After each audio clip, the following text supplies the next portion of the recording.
We're trying to figure out which of those changes best describes the weekly revenue. Okay, so if you reduce the price by 10%, weekly sales increases by 10%. So all I've got are these percentages. I'm going to add some numbers and see if that will make sense, okay? So let's say the old price of the shoe is $100. And let's say we sell one pair. So our revenue would be $100.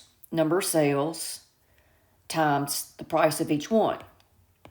Now, what happens now is we decrease the price by 10%. So now my new price is $90. And the sales increase by 10%. So you're going to sell 1.1 pair.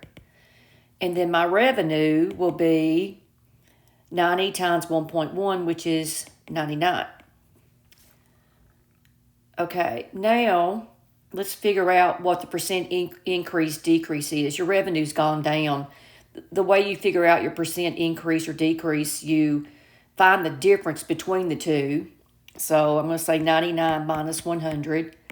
And it doesn't matter which one you put first. Just know if it's an increase or decrease. And we know it's a decrease.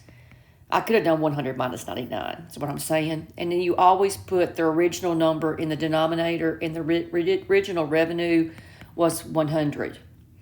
So that's negative 1 over 100, which is a 0.01 decrease. So the answer is revenue decreases by 1%.